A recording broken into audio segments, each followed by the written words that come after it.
Our imaginations have created monsters since the beginning of time. The only reason to fear monsters is if we give them power. The more you learn about monsters, the more you will know how to defeat them and keep them away. Just ask a librarian. No monsters want you reading this book.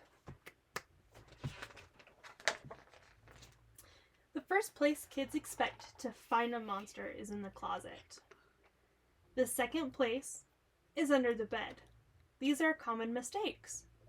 No self-respecting monster will hide in such obvious places.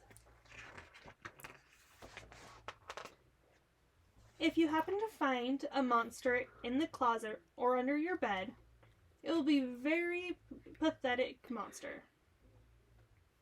If you order it to fetch you a snack, it will probably make you a peanut butter sandwich and pour you a glass of milk.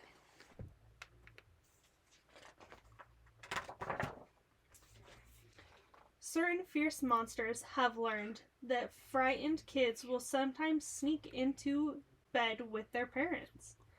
So these clever predators hide under the parents' bed where nobody thinks to check.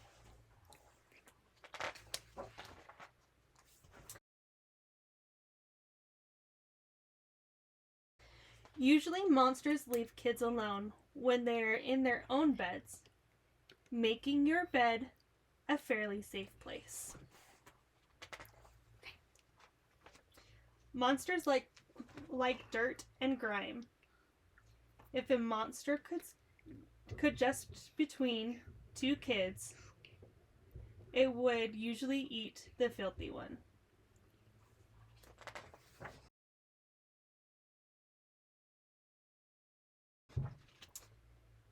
Taking a regular bath is a good way to keep most monsters away. Not only do they avoid clean children, monsters hate the smell of soap.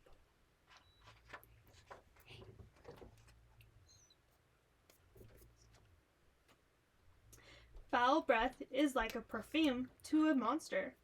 Kids who remember to brush and floss their teeth every night usually survive to be teenagers. Monsters often strike when you are not paying attention.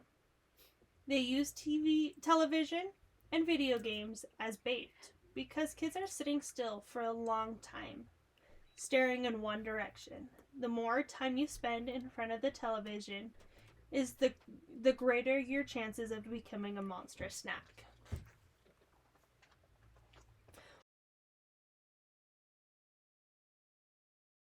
One good way to keep monsters from launching a surprise attack against you is to keep your room clean. Monsters love to hide in a messy room. If there are toys and clothes all over the floor, you are in a perfect position to be ambushed by a monster.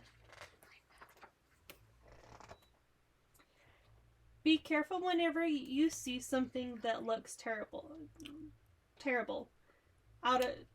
out of place. For example, if you find a wonderful birthday cake sitting at the edge of a swamp, it is probably a monster trap. Same with a go-gurt in a mortuary or a carousel in a ghost town.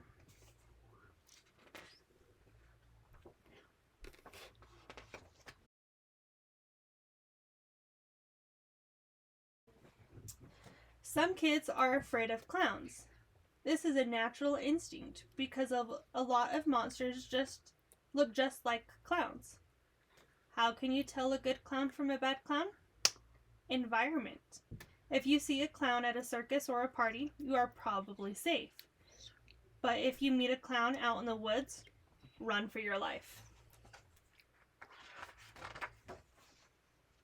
Dressing up like a monster is a good form of camouflage.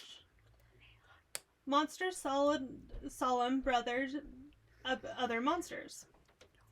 The safest day of the year from a monster attack is Halloween, which monsters think is a big parade in their honor.